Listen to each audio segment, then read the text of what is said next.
China Bharat को fertiliser की supply बंद कर चुका है, जिसकी वजह से भारत के एग्रीकल्चर सेक्टर को काफ़ी बड़ा झटका लगा है। आपको बता दें कि भारत को विश्व का सबसे बड़ा फर्टिलाइज़र इंपोर्ट करने वाला देश माना जाता है। वहीं चाइना को दुनिया का सबसे बड़ा एक्सपोर्टर का खिताब हासिल है। जो लोग नहीं जानते उनको बता दें कि पूरी दुनिया में मैन्युफैक्चर होने वाले यूरिया के 31% डाई अमोनियम फॉस्फेट का 42% चाइना प्रोड्यूस करता है। पर चाइना की खुद की डोमेस्टिक मार्केट में फर्टिलाइज़र की कमी हो चुकी है, जिसकी वजह से चाइना ने इनके एक्सपोर्ट पर पूरी तरह से बैन लगा दिया है। अब क्योंकि भारत रशिया यूक्रेन युद्ध की वजह से फ़िलहाल दुनिया का सबसे बड़ा गेहूं और चावल का एक्सपोर्टर बना हुआ है, यही वजह है कि चाइना द्वारा उठाए गए इस कदम का सबसे ज़्यादा असर भारत के कृषि उद्योग पर पड़ा है। पर भारत को मुसीबत से निकालने वाले दोस्तों की विश्व में कोई भी कमी नहीं है और भारत का साथ देने इस बार एक अफ्रीकन देश ने अपना हाथ आगे बढ़ाया है।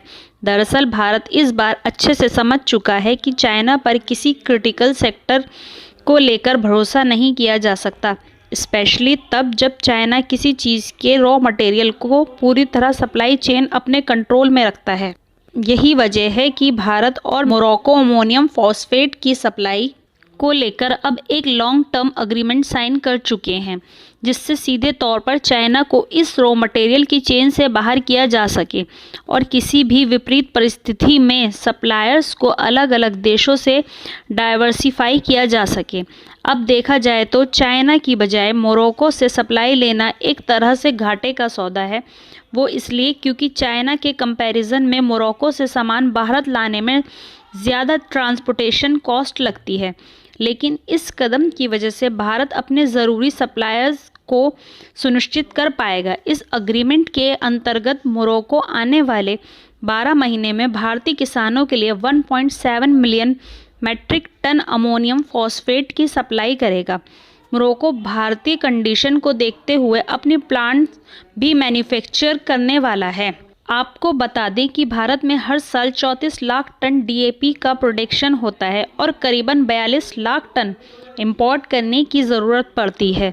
अभी तक भारत के लिए इस केमिकल को लेकर यूक्रेन और रशिया सबसे बड़े सप्लायर बने हुए हैं, लेकिन एक बड़े विवाद के चलते इस सप्लाई को चाइना समेत कुछ और देशों की तरफ मोड़ दिया गया है और इस सप्लाई चेन का विस्तार अभी भी काफ़ी तेज़ी से चल रहा है। जो लोग नहीं जानते उनको बता दें कि एक बड़ा इंपोर्टर होने के अलावा भारत फर्टिलाइज़र्स का एक काफ़ी बड़ा एक्सपोर्टर भी है।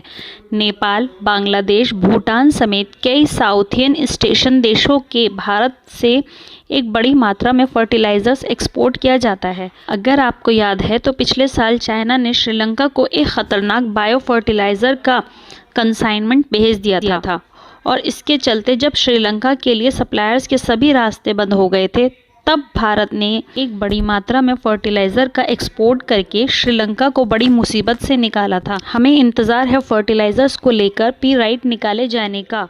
वीडियो पसंद आई तो लाइक ज़रूर करिएगा।